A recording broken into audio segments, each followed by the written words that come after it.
Eu estou propondo no meu livro de ficção científica e inclusive propus no último capítulo do meu último livro de neurociência que não é de todo implausível pensar de que as pressões seletivas que nós estamos criando com essa nossa imersão no mundo digital e essa imersão na lógica digital, porque veja, eu falei para vocês que eu considero uma impossibilidade o cérebro ser copiado digitalmente, mas isso não quer dizer que o cérebro, pela tentativa de maximizar recompensas, né, não comece a emular, a copiar os sistemas digitais, comece a se comportar, porque as recompensas do mundo podem estar sendo distribuídas a partir de comportamentos que se assemelham a uma máquina. Tá? O ser humano é mais fácil ele se aproximar a uma máquina do que a máquina se aproximar. Exatamente, é mais fácil de você começar a pensar como um sistema digital. Você começar a usar a lógica digital para guiar os seus comportamentos, certo? E eu até apelidei que pode estar andando entre nós já, sem a gente saber, um homo digital. Que seria um cara um ser humano que parece muito com a gente, mas que tem já modificações profundas de comportamento. Aqui, essa parte aqui, ela é mais envergada para poder ficar olhando no Ele é celular. Mais míope. É mais míope, não precisa dessa visão. Não brinca. Eu fiz esse estudo essa semana, anedoticamente, né? Eu estava saindo de um lugar e estava indo para outro em Perdizes, né? 3 quilômetros. Eu falei, eu vou contar de uma população de pessoas que eu encontrar na rua dirigindo, quantas estão com o celular na mão, na rua? E aí? 90%. 90%. Mesmo atravessando a rua. O que é curiosíssimo, né? Não, e não só necessariamente na faixa. Porque aqui no Brasil, nem a faixa é uma garantia de sobrevivência. Mas, com certeza. Mas eu vi um número muito grande de pessoas atravessando a rua sem olhar mexendo no celular e as pessoas andando nas calçadas de Perdizes. Todo mundo sabe que não existe o conceito de calçada em Perdizes, porque um vai desse lado, outro vai para lá, outro vai para cá. As pessoas... Eu fico imaginando o número de atropelamentos, o número de quedas, o número de... Porque as pessoas... O celular, se qualquer coisa, foi incorporado como parte de nós. Né? Ele está incorporado, porque os nossos relacionamentos sociais estão sendo mediados por ele, as nossas informações de toda sorte, nossa interação com o mundo, e isso está alterando, sem dúvida, comportamentos sociais, comportamentos cognitivos, atenção... A dificuldade que as novas gerações têm de se concentrar para ler textos, para manter o raciocínio de... Né? Há muitos anos atrás apareceram estudos mostrando que quanto mais hiperlinks você tem num texto, mais difícil é a compreensão do texto. Claro. Porque você começa a clicar para ir ver isso. Vai para outro lado, vai para outro. Isso. Mas existem agora preocupações muito sérias sobre o que é a nossa imersão contínua, né? Tirando 8 horas de sono, que para muita gente nem isso ocorre, porque muitos adolescentes americanos, brasileiros também não desligam o telefone, então eles ficam continuamente, né, acessando, né, o telefone no meio da madrugada. O que isso vai fazer a longo prazo para a nossa capacidade de interação social? Existem casos, né, descrições em livros de gente muito, muito famosa na área, vários pesquisadores americanos mostrando que as crianças que passam um número acima, né, um número X de horas por dia, começam a ter dificuldade de relacionamento social, aumento de angústia, aumento de ansiedade, aumento de depressão, né? E nós dependemos dessa interação social. O nosso cérebro evoluiu para... Na pandemia a gente sentiu muito isso. Nossa, você só vê o grau de distúrbios mentais, né, que foram detectados, o aumento de uma variedade pelo isolamento social, tal. Só que isso é nós de certa maneira nós tivemos um hyperdose na pandemia do que já ocorria fora da pandemia, a ponto de, na China, por exemplo, o governo chinês ter decretado lá, decidido que um número X de horas para as crianças poderem entrar online, porque estava começando a afetar de uma maneira decisiva o comportamento até de adultos, né? Tinham adultos que se trancavam em quartos e jogavam videogame horas e horas e horas. Colocando isso, exagerando, na hora que você tiver um jogo ou um mundo virtual de forma perfeita e sensorial... Por que você vai seguir sua vida... Não, mas essa é a minha pergunta. Não é? A minha pergunta... Eu termino o meu livro, esse livro que eu publiquei aqui no Brasil em 2020, fazendo exatamente essa pergunta. Vai chegar um momento que a gente não vai saber diferenciar o que é a vida real e o que é a vida virtual. E aí? Já é tá difícil. Começando, Já é difícil. Veja como as pessoas se comportam nas redes sociais, né? As redes sociais permitiram... Não. E a quantidade de gente fazendo intervenções cirúrgicas para se parecer com os filtros que ela usa no Instagram. É impressionante. Isso é uma coisa que eu só descobri recentemente. Mas veja, tem várias vantagens, né? Você poder se comunicar com o mundo. Eu, quando dou uma palestra hoje em dia, ou quando dei uma palestra na pandemia, eu nunca tinha ido para a Índia. Ainda não fui. Fisicamente, mas eu tô indo para, 7ª, 8ª palestra que eu dei para plateias que eu nunca imaginei falar, né? No meio de lugar nenhum na Índia, né? 1.000, 2.000, 3.000 pessoas.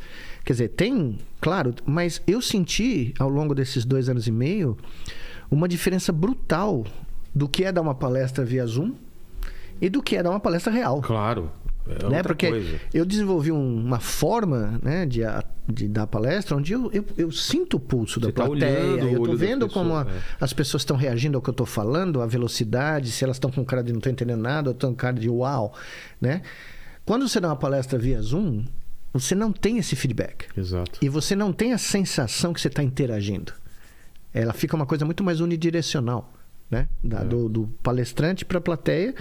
E a plateia não vê a si mesmo. A plateia não vê a reação de todo mundo que está naquele lugar, né, virtual.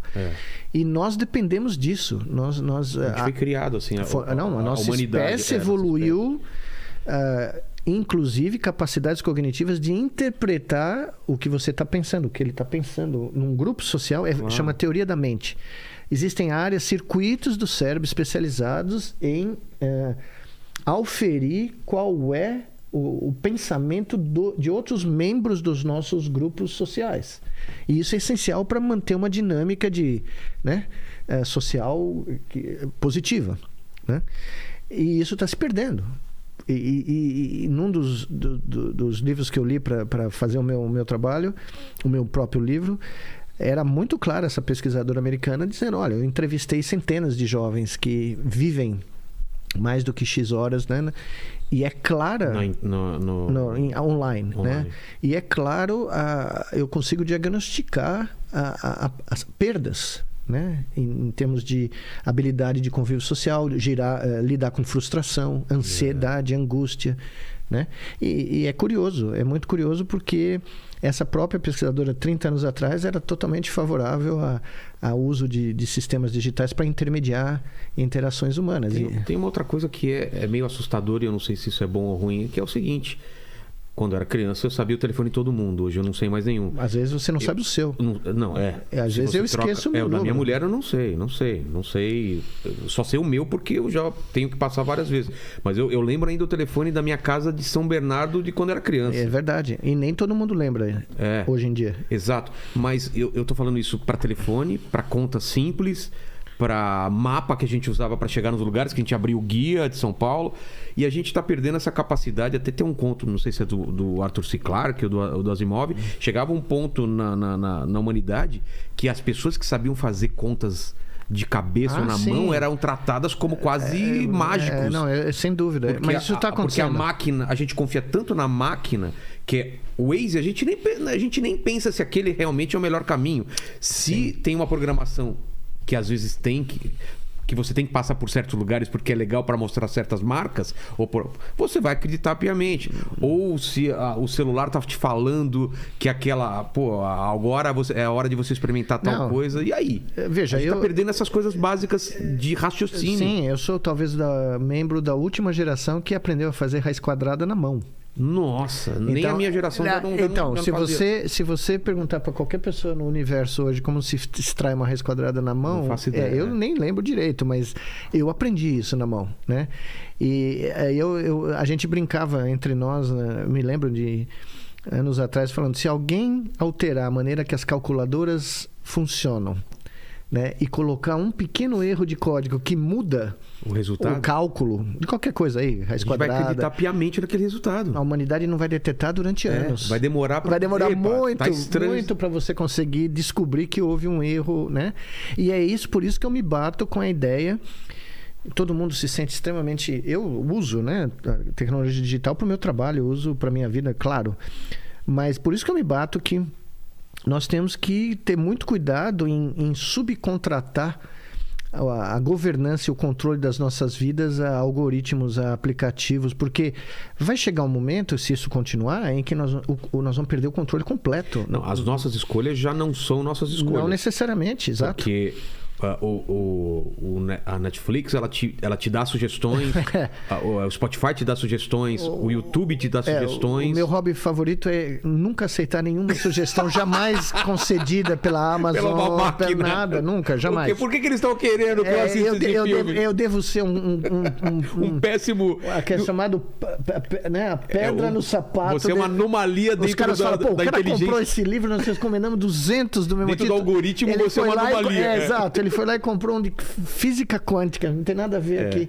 Mas eu faço de propósito, às vezes. Porque é fácil controlar a gente quando a gente está atuando num bando, né? É um debate muito o timing desse debate é agora, porque conceitos são abstrações humanas também, tá? Não caiu do céu, mas conceitos como democracia, como liberdade de expressão, como liberdade de imprensa, todos esses conceitos estão na mesa. Exato. E eles estão sendo desafiados sem a gente nem saber. Os nossos dados online, eu falo isso sempre, os nossos dados online são usados, eles são auferidos de graça. Você dá os seus, eu dou os meus, todo mundo aqui.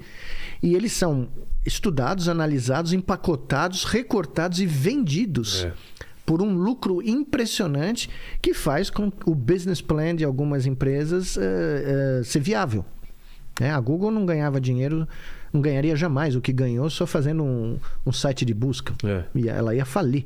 Quando ela descobriu que ela poderia usar os dados das buscas para gerar informações úteis para quem quer vender alguma coisa para a sua população, ela criou um business plan, que é o business plan mais perfeito do mundo. A matéria-prima é de graça, o labor é free. A gente é o produto, nós somos o produto. Nós somos commodities. Commodities. Nós estamos nos transformando em commodities. Já somos em múltiplos aspectos, né?